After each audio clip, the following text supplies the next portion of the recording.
really hard to get time off in this industry, especially when you're the business owner and you're just going 7 days a week and you're just in business mode. So to find that work-life business balance, it's really hard. Welcome to Pet Sitter Confessional. Today we're brought to you by Time to Pet and the Peaceful Pet Music, Calm Music for Pets YouTube channel. Does a busy business mean you have all that you need and want? Another question to consider: how much is your time worth? Today we talk with Shade Long, owner of Complete Pet Care, about the lessons that she's learned over the past 2 years of running her pet care company and how she is now singularly focused on finding a better balance in her life and how it is not all about working more and more. Let's get started. Hi, yes, my name's Shade Long. I'm the owner of Complete Pet Care. I've been officially in business the last 2 years in Delaware and Chester County in Pennsylvania, but I'm originally born and raised in Cape May, New Jersey. So I originally started when I was a little girl, bringing home pets that I wasn't allowed to bring home, like rabbits and rats and guinea pigs. So as soon as I moved out on my own, I started volunteering at the shelters in high school. But as soon as I moved out on my own, I got my own pets. I started working in the grooming salons, luxury boarding facilities. I've even worked at the vet's office for a little bit of time. The needles I could not deal with, so that wasn't for me. I've worked at the animal control. Again, that wasn't for me. It was actually really heartbreaking. But it all gave me a lot of experience to learn all about the animals' behavior, body language, in different environments, because animals are so different in so many different environments. That is an aspect of the business where there's the care of an animal. That's one thing, knowing how much to feed, knowing the protocols, knowing procedures. There's the business side of things, of knowing to pay taxes and file things and all those things that a lot of us don't like to do. But then there's the body language, the behavioral aspect. And it is interesting because a lot of us are not trainers or have training backgrounds, but we do have to do a lot of training aspects to our business. So when you talk about learning from or learning about animal behavior and body language of your past experiences, what do you think was the one that really helped you gain that insight? Grooming, working in the kennels. Dogs can not enjoy grooming, so they can become aggressive. You have to go about it in the right energy. Dogs sense your energy, and you have to build that relationship, that trust, that bond, give them that positive experience. I've seen so many dogs that would bite, nip. I call it dancing when they're moving around all crazy for a nail trim. And now they sit there and they give me their paw and they're excited when I walk in the door. And I think one thing that has been a big benefit for me is that I'm also their dog walker. I'm also that fun person that gets to take them to the creek, jump in the water, feed them when mom and dad are gone, give them all the treats, the belly rubs. So they have that trust and that bond and relationship with me there. So of course they trust me to do grooming and their nails and things like that. Yeah, they have grown to trust us, right? And you said that a phrase there that I'm really interested in. There, going, you want to give them a positive experience, and Yes. I think that's absolutely critical to remember that every little interaction that we have is an opportunity to give a positive experience, and whether that's the kind of walks that we do, or that's how we're feeding, or I always, no matter how the visit went, I always try and leave on a positive note with happy tones. Yes. Lots of treats, make sure, because I've got to come back again a second time and a third time and a fourth time. And remembering that we're in this for the long haul, and we're setting this dog or cat, whatever we're caring for, up for success for the remainder of its life. Yes, exactly. And I completely agree. I actually get very excited when I get new puppy clients. One, it's a puppy, so that's exciting because they only stay puppies for so long. But It's also do I get to be here 15 years later, with you and be, the person that does your grooming and your walks forever? And you become a big role in that family's, life. That's both very exciting and also very terrifying, just personally, to think of oh my gosh, this is, when you really think about it in that way of, this brand new puppy's just brought home. This family's super excited. Hmm. I may be with this dog for the next Hmm. 15 years. Like that's, Yes. I mean, that really should put into perspective exactly what we're doing and why everything that we do needs to be thought out, right? Needs to be Yes. intentional with when we interact with them. Because also have to understand it's not just us that's dealing with the dog too, like you mentioned in some of your background too of the groomers, the trainers, the kennels, the veterinarian offices. There are things that we can do to help them be successful when they go to those places too. You can definitely help set the dog up for success or failure. When you see that dog sometimes a couple times a week, maybe a couple times a day, every day, and you're with that puppy, you're training them these behaviors when mom and dad aren't gone, and they will pick up on a lot of that stuff. So if you go about it the right way, that will carry them through their life. I have some clients who I don't offer full grooms currently, just because I'm not in the position to, but I have some clients that don't let their groomers touch their dog's nails because they don't want them to mess up all the hard work we've put into them becoming so good for their nails how they are. Like the transformations I've seen make me cry sometimes because I'm so proud of them. Right. It's those little things. I call it that hands-on time that we have with the dog sometimes at the end of a visit or in the middle of a visit where you're just touching, you're feeling paws, feeling ears, feeling face, as long as the dog's comfortable, giving them treats as rewards. It's like, oh, that's so simple, right? What good is that going to do? Well, one, it helps you stay in tune with the dog and their needs. And also, now they're getting a little bit more used to somebody touching their feet. So because Yes. they're used to touching their feet, they're more likely to behave better whenever they're at the groomer, which means the owner is going to take them to the groomer more, which is going to improve their quality. So all this Yeah, stuff can spiral out, and especially if it you're does. if you're doing the nail trims, Shades, how long have you been offering that service?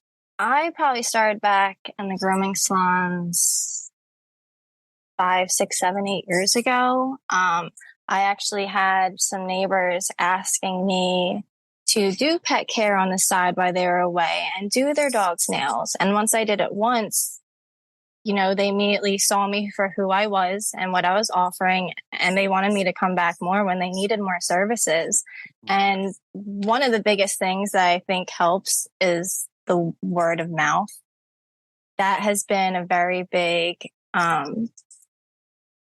natural source of advertisement in a way, but you have to keep in mind that can be good and bad. Yes. It's all Yeah. been good for me, but you always do have to keep that in mind because neighbors do talk, and that can be really good for your business because once they have, good experience, they want to share that with others.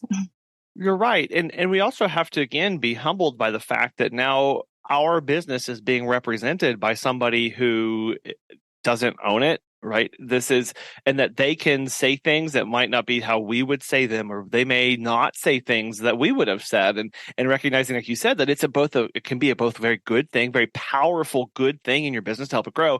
And also it can impact you very negatively as well. So treating people with with respect, I think, is one of the first aspects in dealing with that. So do you encourage do you encourage word of mouth referrals with anything, or is it just happening naturally?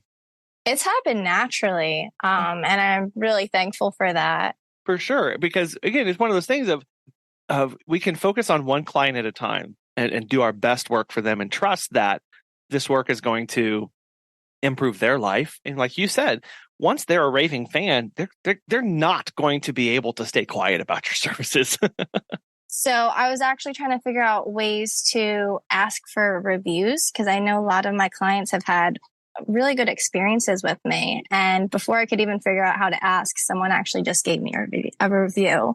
So it kind of like I manifested that.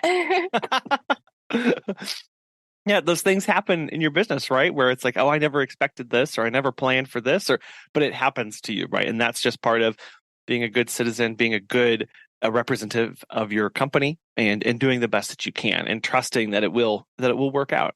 You've started 2 years ago, and we talked a little bit about word of mouth and how it helps you, have been helping you grow. How has your business grown over those last 2 years? Well, I left a part-time job and it was kind of scary at the time because I wasn't sure I didn't have much business. I had enough that I felt comfortable to leave my part-time job, but it was just still barely making it. I started advertising on the Facebook pages. At the time, I was posting on like the Next Door Neighbors app and stuff. And that quickly came to a halt because everything came flooding in. It was nonstop. All the messages, the calls I was getting emails, Facebook messages on my personal Facebook, my business Facebook Messenger, text, voicemails. It was just nonstop. There's just a high demand in my area. And I think what helped me is we were also still in COVID. And a lot of places were closed and a lot of places weren't fully offering services because of that. And with me being one-on-one, it was just a lot different.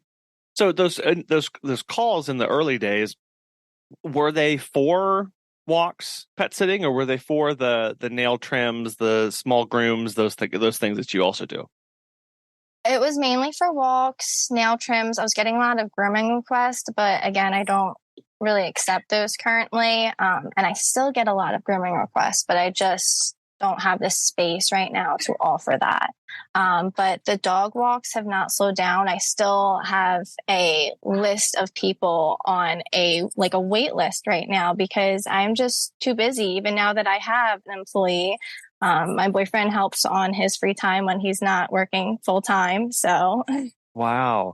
And so I want to take a quick step back here, Shade, because you mentioned this. You left a part-time job to go full to do this, but you knew you didn't have enough business and it was scary for you to do. Why did you feel that you had to do this, or how did you overcome that scared portion? So luckily we were slightly in the financial position with my boyfriend working full time where he was. I was working part-time at a doggy daycare. And I mentioned earlier, they didn't know what they were doing, unfortunately. And I had tried stepping up and showing them, teaching them. They asked me to, but then they didn't follow through with any of the things I pointed out. I asked for just one day off a week and they couldn't comply with that. So after just being thrown to the ground continuously, with all my professional experience and how little I was being paid, it just was not worth it anymore. And I started having people reaching out to me. I actually put a magnet up on my car maybe the last month or two. I was working at the doggy daycare and it said complete pet care with my number on it. And I actually one day had someone pull up my driveway and take a picture. And I was like, what's this person doing? I was like, oh my gosh, she's taking a picture of my car. And they called me and it was my neighbor. And I live on a main road, so it's not easy to communicate with your neighbors. And she called me. I was like, oh, that's what that person was doing. And it kind of just like picked up. And like I said, I kind of posted on Facebook and it just it took off so fast.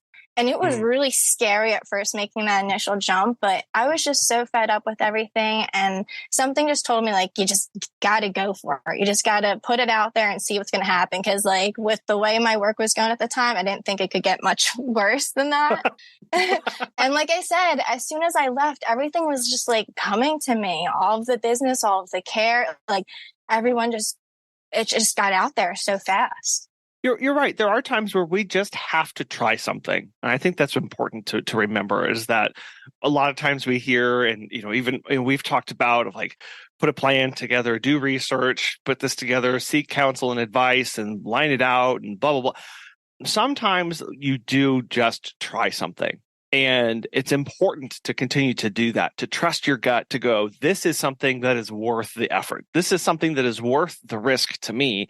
I'm sure, like you said, you did some pro con analysis through this and knew that you could make it for a little bit. And it wasn't just a complete, wild-eyed, crazy idea, but you just went with it, right? You had no, if someone asked you to do a financial forecast, I'm sure you would have been like, well, I don't know, what's going to happen? What's that? It's just, you wanted to try it. And that kind of intuition is really something that sets us up for success as business owners when we continue to look at and rely on our intuition to just try things. And I think that's important that we continue to do. Yeah, I agree with that. You definitely have to take the risk sometimes.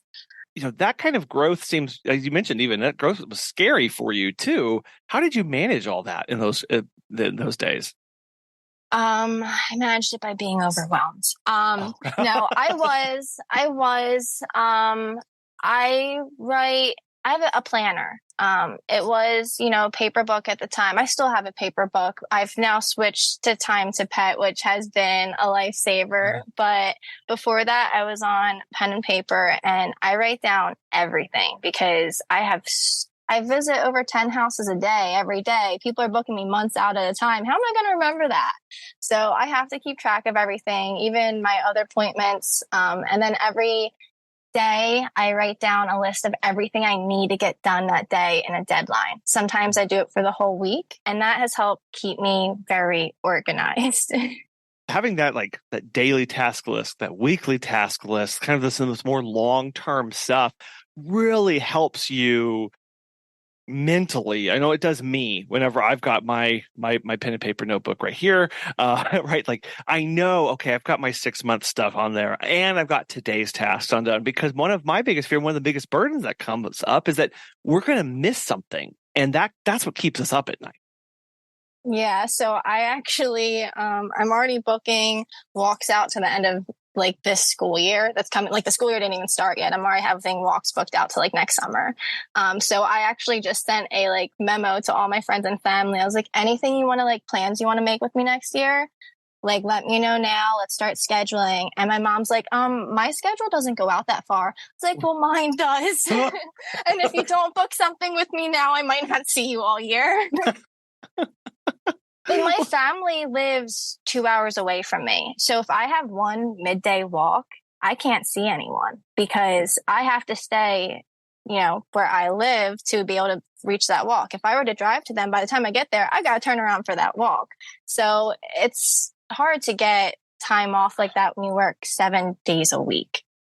It is. It's one of the biggest challenges that we face is that this is a sun up to sundown, a lot of times past sundown, job 7 days a week, 365 days a year, rain, sunshine, wind, rain, whatever. Yeah. We're out there. And when you think about the bigness of that aspect of how involved we are, it really does start to make that time that you do have all the more precious.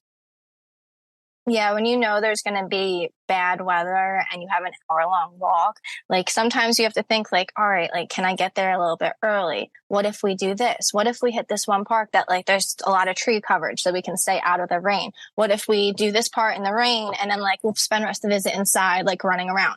But what if they don't have a house where you can really play inside because it doesn't suit that? So you have to figure out how to do that hour-long walk outside in the rain.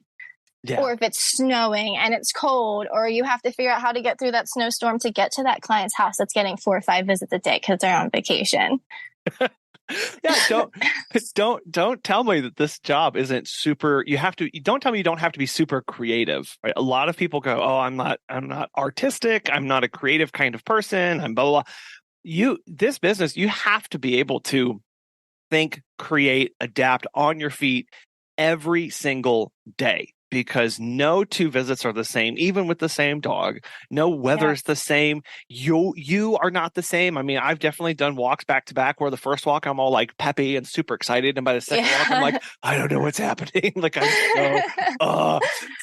you have to adapt and change, and that aspect is something that we have to foster, and we have to remember that's critical to our success in running this kind of business. Yes, it definitely is. Have you heard of Time to Pet? Chris Ann from Raining Cats and Dogs has this to say. Becoming a Time to Pet client has been a game changer for us. We can give our pet services clients real-time, cloud-based information they never imagined they'd be interested in. And most importantly, to me personally, I can better manage my company and look forward to more. And not a small thing, Time to Pet is responsive to my requests for new features and modifications to existing ones. If you're looking for new pet sitting software, give Time to Pet a try. Listeners of our show can save 50% off your first 3 months by visiting timetopet.com/confessional. you mentioned about the pen and paper. You mentioned about the using time to pet as far as your management for things going on. How do you how are you onboarding your clients? Because that seems like a really high volume to be bringing people into your system now to keep track of everything. What's that like for that new client experience? Usually they give me a call or they reach out to me on like Facebook Messenger. And they usually, if they message me, they reply with like message me with a very general message, like, what do you offer?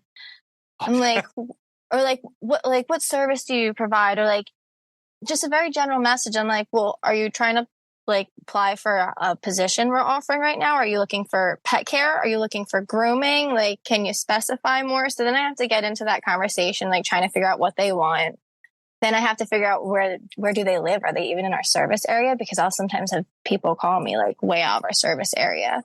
Then I have to see if it's grooming, we aren't really offering that right now. Then if it's a walk, what kind of dog do you have? Like I said, where do you live? How often are you looking for walks? Is this for vacation care? Is this for regular walks? Is this just for like a one and done? I always go and set up a meet and greet with them, which usually takes anywhere from 30 minutes to an hour. I go there, they get to meet me, get to see who's potentially going to be caring for their dog in their house, get to know about me, get to know about the business. I also get to know about them. I get to see, do I want to care for them? Are we a good match? Does me and their dog get along? Is their dog going to be comfortable with me in their house when they're gone?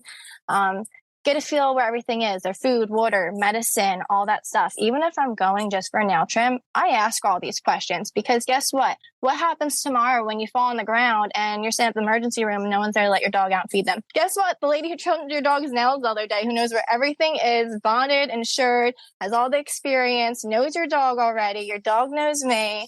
Oh. I also use Time to Pet. I love the way they set up their client profile. You can put all these like onboarding questions in there, everything you need to know. I kind of put the clients and the pets' first details in, like their name, their number, and then I send them the email link and I let them fill in the rest. That's been something relatively new since I've had Time to Pet, and it makes it so much easier. So this way, when I'm sitting there at the meet and greet, half of the information's already written down. I'm not sitting there staring at a notebook or at my phone, and I can actually like take it all in, because I sometimes feel like I get distracted trying to write it all down and they're like already on the next subject. I'm like, wait, how much food did you say? What's this medicine called? Where's that at? And they're already like in the next room, like, and this is where his bed is. I'm like, wait, what about the medicine though? So Time to Pet's been helpful because everything, and you can like edit and critique like what questions you ask and all that stuff. So everything's in there and it's made it a lot easier. I remember when Megan and I started 11 years ago, I prided myself on not taking any notes during the meet and greet because I was like, I don't want to be, the weird, I don't want to take notes. I don't want to be disrespectful for them. So I would just desperately try to remember everything in my brain and then run out to my car and type or write furiously to remember all the details. And it was like, props to you. That's no way to live. Like, it was terrible. And so, yes, now with the software and with Time to Pet, it's like, oh, wow, like there's all this. It's just a lot more relaxing, right? You can actually get a feel for them and be involved, be present, which it was super important so we don't miss those details. And Shade, I like how you talked about at the beginning of when you're bringing somebody in, you mentioned you have to figure out what they want. And I think that's a critical step that many of us forget to do, in that a lot of times they don't know what they want. They don't know what we offer, and we're trying to figure out and match these expectations. And so I love how you had this, these simple questions. Where do you live? What are you looking for? And then going through this decision tree almost. And each time they landed on, okay, you want grooming. Here are the 3 things I say about grooming. Oh, you wanted a walk? Here's the quick information I need for a walk. Oh, vacation care. And that when you set it up like that, it becomes standardized, right? Sounds like you've got a great SOP that you can line out ready. You can write that out in a Google Doc here. But it helps us make sure that we're consistent when we bring people on board, because now it's, okay, boom, boom, boom, boom. And it takes away a lot of again, this mental burden that we have to go, oh, did I forget something? Did I not do? Did I ask the right questions? When it's all lined out like that, it helps us in those moments be more consistent when we bring people on. Yeah, I definitely have a lot of people that hire me for a walk and their faces light up when I tell them I can also trim their dog's nails. Oh, yeah. Well, and I also like how you still ask the same questions even for a nail trim. And I know that's something that we've gone back and forth on of, oh, do we ask all the same questions for the vacation visits do we ask all the in-depth questions for the dog walk as we do the vacation visits?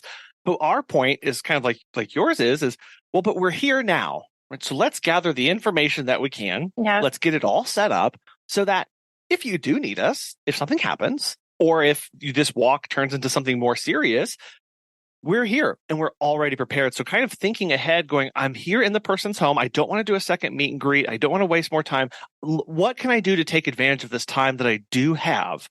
You might as well ask that. Do you ever get pushback from your nail trim clients who are like, why do you need to ask the feeding? You're just trim the nails.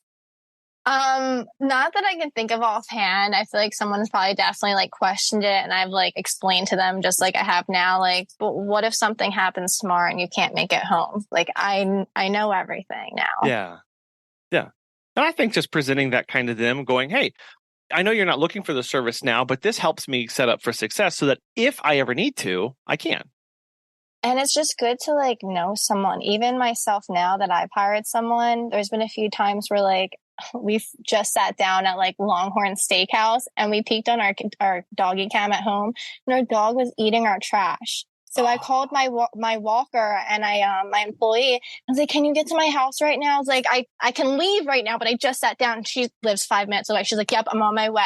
And I was like, that is so nice to know. Like, she's closer than I am. She's going to go there. And not only is she going to like take my dog away from the situation, but she cleaned it all up for me too. And that's part of like something we always do is like, you go above and beyond, you know, in this field and do that kind of stuff. So like, it's really nice to like have that person there in case you need them last minute.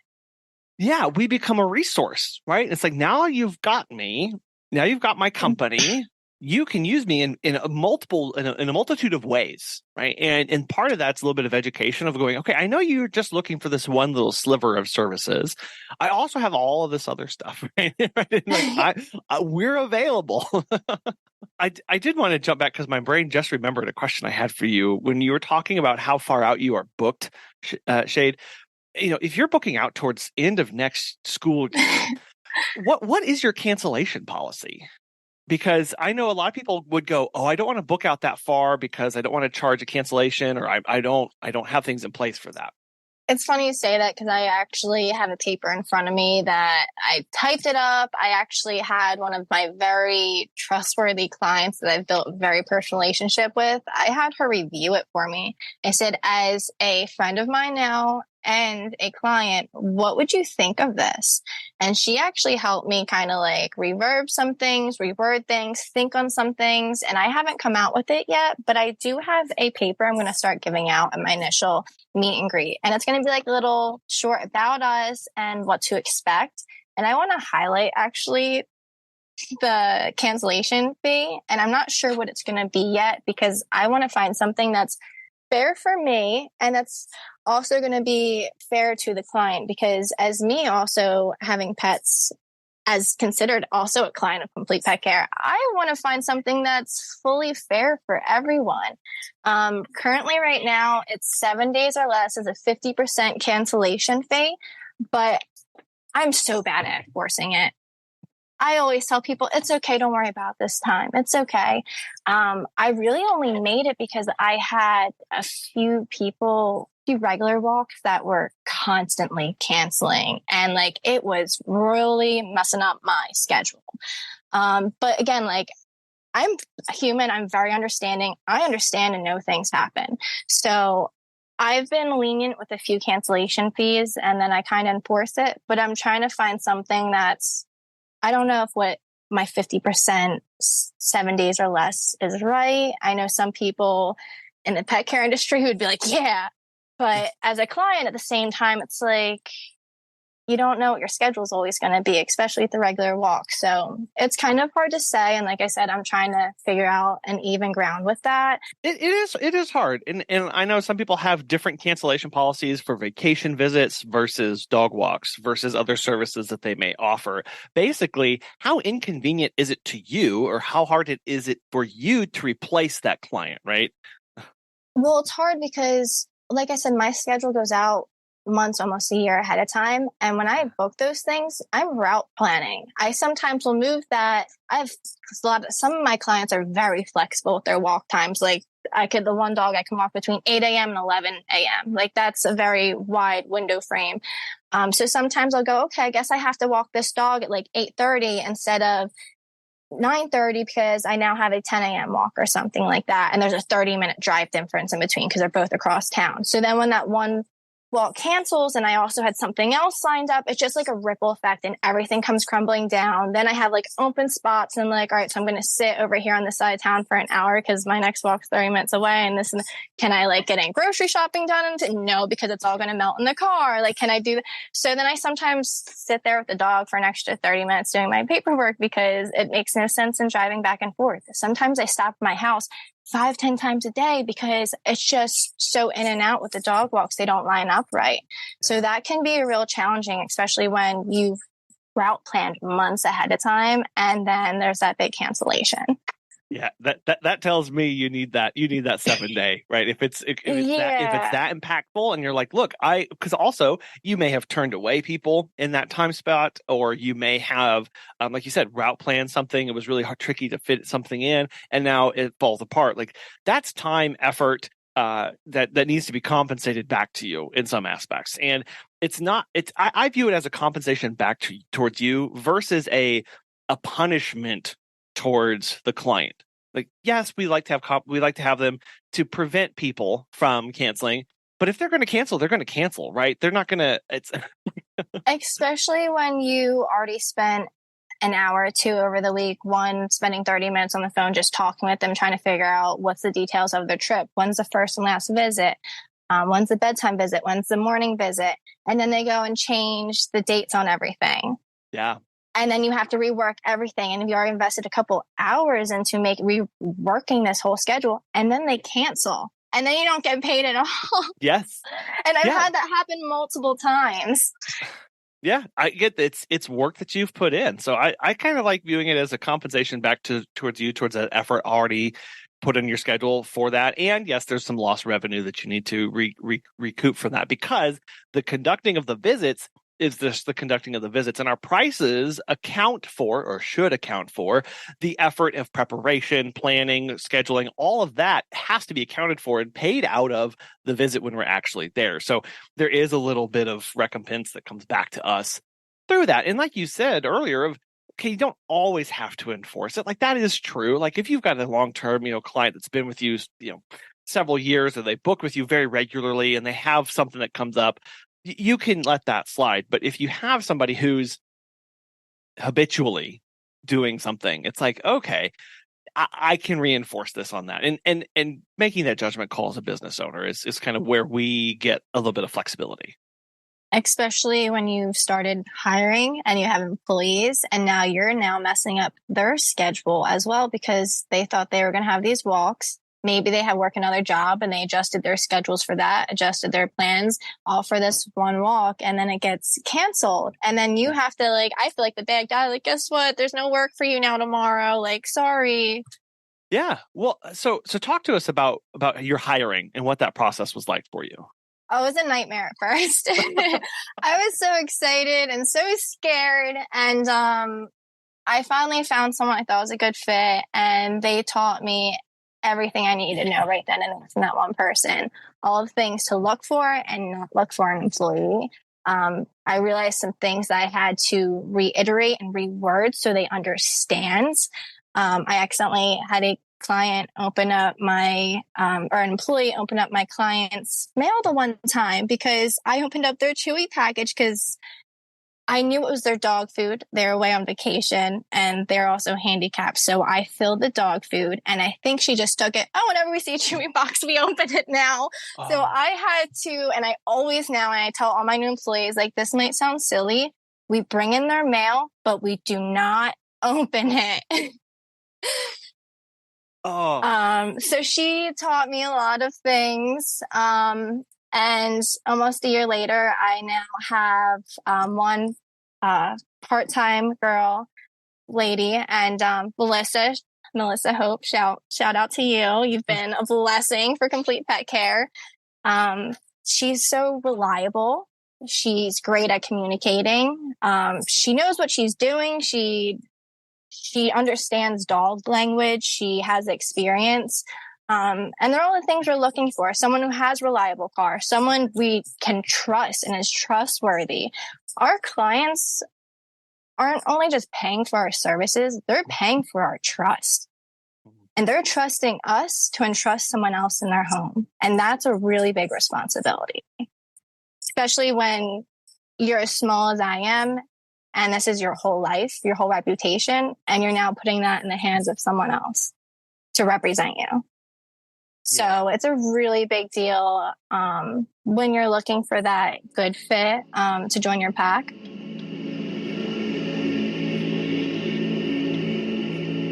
A lot of pet owners don't know how to react when their beloved pet is facing a bout of anxiety, noise sensitivity, or depression. However, various studies have shown that animals react very positively when calming music is played for them. As a trusted pet sitter, have your clients check out the Peaceful Pet Music, Calm Music for Pets YouTube channel, where they can give their pet the best chance at relaxing while they're away. From peaceful melodies to soothing nature sounds, this YouTube channel is the go-to spot when your client's pet is anxious and you don't know where to turn. Complete with beautiful and vibrant animations, their videos will become your home for the tools needed to keep the client's pet in a state of peacefulness. Be sure to subscribe to the Peaceful Pet Music, Calm Music for Pets on YouTube and hit the bell so you never miss a moment of calm.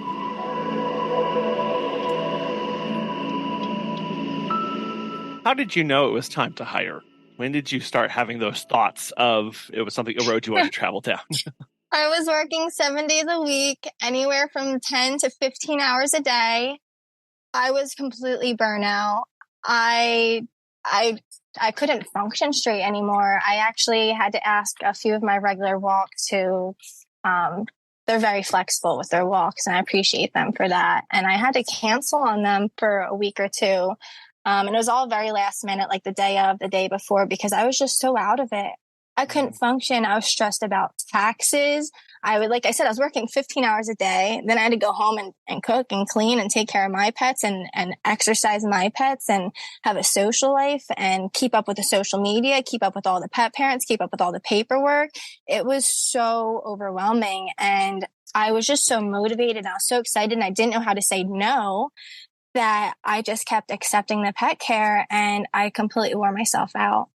And so now I know and I've learned I have to pace myself and I have to learn how to say no. And I also learned I had to hire because I don't want to say no. Well, it is hard, especially when you're so excited, you're so passionate about your company, you're so enthusiastic about the quality of service that you offer. It's like, I want more. I want to be able to serve more people. Like, that's not a bad thing, right? And especially when people call you and you go, you're actually a perfect fit for me. I don't want to say no to you, but also I'm a barely functioning human right now, and I can barely get my breakfast put together and out the door. So maybe that's not a good idea. And going, okay, now I need to hire, and going, okay, I'm going to have to implement two things: saying no more and hiring, because even if you hire, like I'm sure you've experienced, Shade, like you're still going to have to say no sometimes, but it helps take on a little bit more of that care that you still want to be able to provide. My boyfriend came home the one day and he said, I just told someone about you at work, or one of my people that I had worked with at work.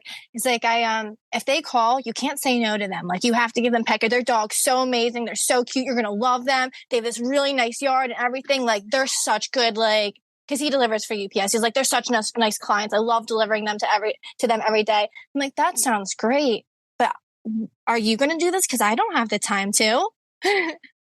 I'd love to say yes, but who, when? I'm looking at my schedule. It's like all day, every day. Like there's literally no wiggle room at all. Like I'm sometimes walking out the door with my hair unbrushed, still in my pajamas. I'm like, wait, I got to turn around and brush my hair before I walk out the door. Because I'm just like, go, go, go constantly.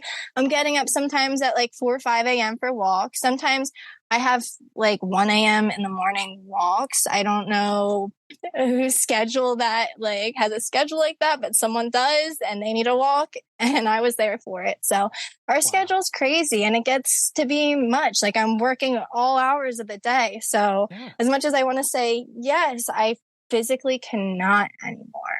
Yeah. And even though I hired Melissa and we have an employee now, and it's nice because I can give her a couple of those midday walks and now I have a little break. And when I go home in between walks, I get to actually sit down for an hour, hang out with my pets, maybe catch up on some paperwork. No, I see on my schedule an open slot. I'm like, yes, of course I can do that midday walk now for you because I now have a free slot. Because I have so many people that want midday walks. And there's so many people I have to say no to because I can only be at so many houses at once. So now that someone else is doing those midday walks for me, instead of me doing the things I wanted and needed to do when I have free time, I'm just picking up more work again. It is really hard, Shade. It is one of the most difficult things to balance because you're right. As soon as we get that open spot, immediately it becomes there's another opportunity for something, right? We view that open time as opportunity. And it's easier, at least in my brain, to fill that with another visit, to fill that with another thing, than it is to go in, well, what if I didn't spend that time driving to a visit to do a walk? What if I just went and what if I read a book for 20 minutes? Like, what if I did that? Was that okay? But my brain combats no, that. Not it's happening. No, run the business, do the thing, serve more people. And that is a challenge that we have to continually work against because otherwise we get right back to that same spot that we were, and we're still not happy. We're still not functional. We're still not the fullest person that we could be. I'm sitting here at dinner time doing all my paperwork, finally catch up with the month. I'm like, yes, now after dinner, I can actually sit down and play on my phone and watch videos or watch a movie. And then we get up to bed and I lay down. It's here comes 5 messages from clients. And this one wants this day, this day, this day. And then I have to go through my schedule. I'm all right, what day can I work? What kind of time can I do this for a nail trim? And it's my boyfriend's sitting there looking at me and I'm not playing on my phone. I'm doing work right now. And he's like, I thought you were done for the night. No. Nope, it never stops. It never stops. As soon as you think you're caught up with paperwork, with messages, more comes. Yeah. It's not just cuddling dogs and having fun. There's a lot more to it. Yeah, there really is. So I say my full-time job is running a business, right? My part-time job is actually the pet care because it just seems like that's what takes up the smallest amount of my day these days. And everything else, you're right, is the messaging, the scheduling, getting all that put into place. There's never a break, and many of us we kind of wait for the break to happen.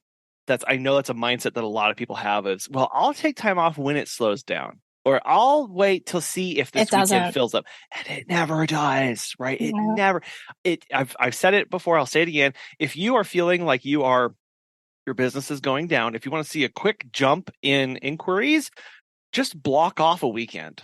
Right, block off a weekend of time and schedule a trip out of town. You will get more people that call you for that weekend than you'll know what to do. Somehow the universe knows. And so it's just, there's always something more. So how do you balance that, Shade, of needing to keep the business running, but also knowing that you want to spend time with your boyfriend, spend time with your own dogs, and see family members? So, like I said, I recently hired some help, but one walker is not enough. I was definitely doing the work of 2 or 3 walkers. So one walker is not enough. And I'd actually like to take even more time off than I am right now. So I would like to hire another, part-time, full-time walker or two. So I can take more time to visit my family. They live 2 hours away in Cape May. So if I want to see them, it's, you got to go for like the whole weekend. So it's kind of hard to do that in this industry to get that time off. So if I hire, another walker or two, I'm hoping to have more flexibility and freedom to be able to take that time off and do that, and also still be able to grow the business at the same time without saying no to any clients. Yeah. I actually got the pleasure of meeting you guys at the NAPS conference in New Orleans back in March, and you guys sent out your newsletter you send out every week or so. Yeah. And the newsletter you sent out right after the conference hit me so hard because it was back in March, and this is around the time it was really like starting to like catch up with me. And in your newsletter, it says, so take a moment and pause and reflect what truly matters and what you expect. This will soon be gone. Another part says present to where true happiness lies and in the small amounts of joys. And it says, for what we'll remember when our time runs out. How do we focus more on impact instead of income? And it's easier to lose interest or fully understand why we are doing something. You also mentioned about your kids, 5 and 7. In just 15 and 11 years, they'll be off on their own. It's 780 and 572 Saturdays. And that really freaking hit me because my grandma's all the way in Cape May. And when I was actually down there last weekend, I'm so glad I was there, but she fell and busted her head open. And she's not going to be around much longer. So to be able to try and get these weekends off to visit her more often is such a big deal for me. So being able to hire and expand and have that flexibility and freedom is so crucial to me right now because I don't know how many Saturdays I have left with her. I don't. So it's really hard to get time off in this industry, especially when you're the business owner and you're just going 7 days a week and you're just in business mode. So to find that work-life business balance, it's really hard. The newsletter also said, so that brings priorities into sharp focus. We still have visits to do, clients to cover, things to schedule. Work still has to get done, but does it? And that's where I think we're learning to say no comes in and my why. So I have to go back to like where we first started talking and I told you about why I got started and how I got started. And just remembering like I left that part-time job at the doggy daycare because I wasn't happy for them. They couldn't give me my 1 day off that I asked for. And now I'm here working 7 days a week, not giving myself that 1 day off that I asked for. And it started affecting my relationships, my friendships, my social life. So yeah, I'm learning how to say no. I've hired employees to help be able to still say yes, but no personally myself. That's a big difference. And I love, when you're talking about the company can say yes and I can say no right now. Yeah. Like that's such a mindset shift to go, there's the company and then there's me. And there is separation there. And that's part of kind of growing into that business owner mindset of, well, sure, the company can take this other visit on.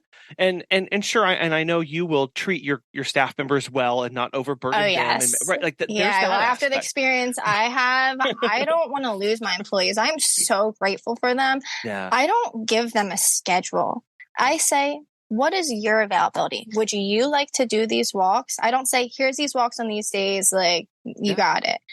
They get off as many days as they want. They make their own schedule because I want them to have that freedom and flexibility that being a dog walker offers. And you want to respect that of them. Yeah. And it also gives you the freedom to then go, oh, I can say yes to that, but I don't have to say yes to that.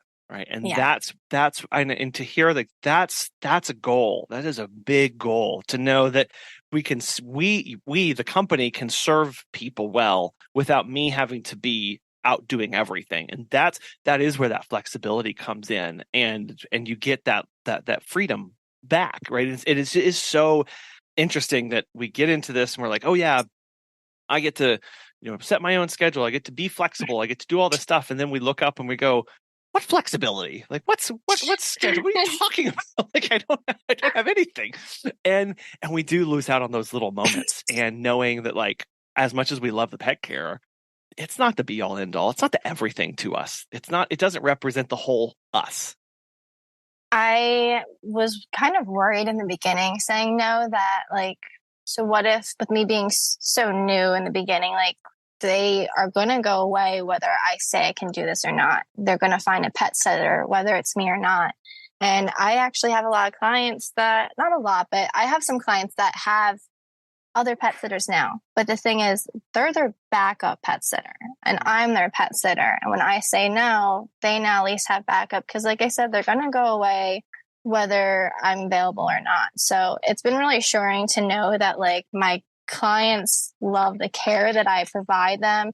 They know their dogs love me and trust me enough that they still want my services, even if I'm not always the one being able to provide it. So it was reassuring too to be able to say no more often, knowing like, oh, I'm not going to lose them. Like they still want me, even if I can't be there every time. Mm-hmm.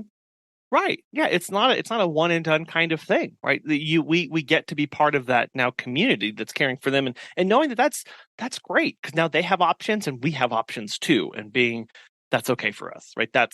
Being okay with that. I don't feel as bad when I say no because, like I said, I know they're going to go away, and I'm like, oh, like my poor Gunner, like who's going to care for him or something? Like oh no, like he's in great network, he's in great care with so and so because I network with a lot of other dog sitters.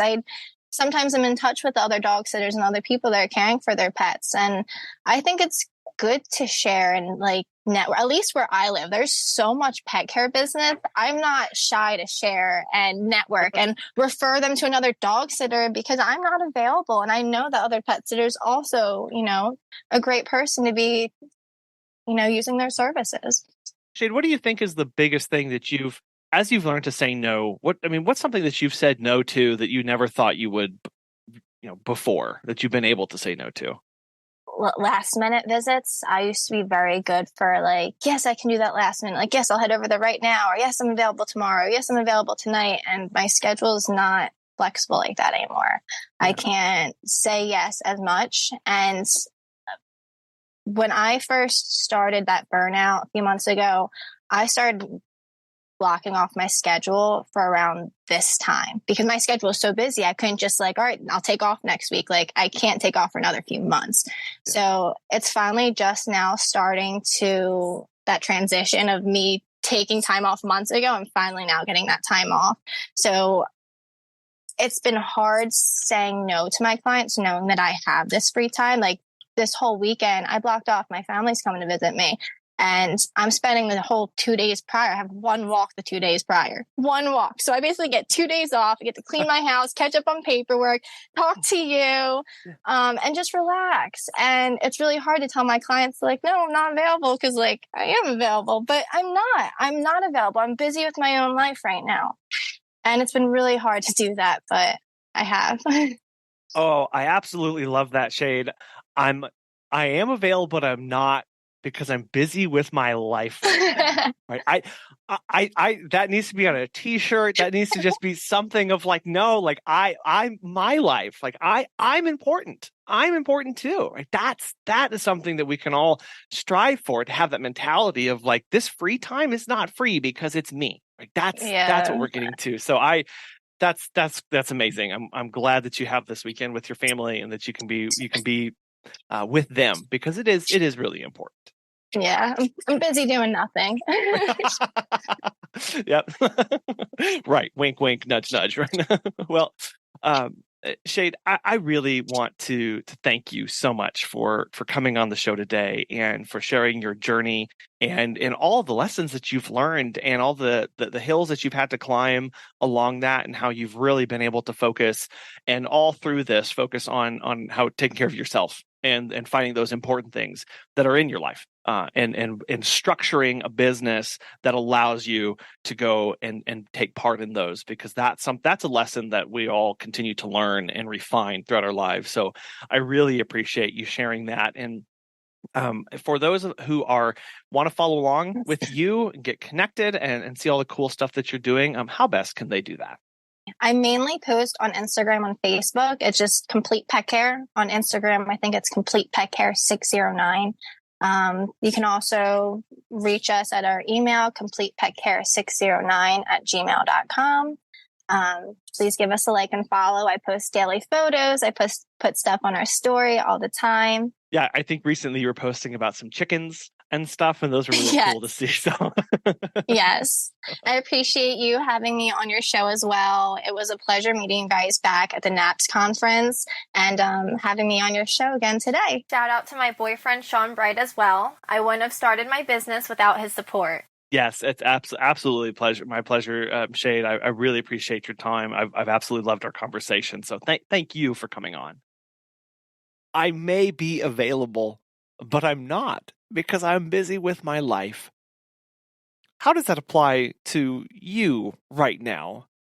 What are things that you have said no to that you never want to say no to again? As we look forward to a new year, which is just a few months away, I'm sorry, it just is. What's on your I didn't get done this year list? Now compare that to the things that you did get done. How do those match up to where you want to be? How do those match up with what you thought this year would be like? It may seem morbid, or it may not be the happiest thing to look at what you missed out on. And we go through periods of time where we have to do hard things and we have to work and we don't get to do all those things that we want to do. But at the end of the day, when you are going to sleep, when you are done with all of the visits and the paperwork, what are things that you wish you could have done? Your business does not mean you have to sacrifice your life to make it work. Because trust me, there are things way more valuable than running our business. There are things more important than making that work, than fitting in another thing for the schedule, than taking another phone call. Whatever that is to you, however many Saturdays that is, or holidays, or hiking trips, whatever that is, I hope you're able to find more time in your days, in your weeks, in your years, to have more of that. We want to thank today's sponsors, Time to Pet and the Peaceful Pet Music, Calm Music for Pets YouTube channel for making it possible. And we really want to thank you so much for listening. We hope you have a wonderful rest of your week, and we'll be back again soon.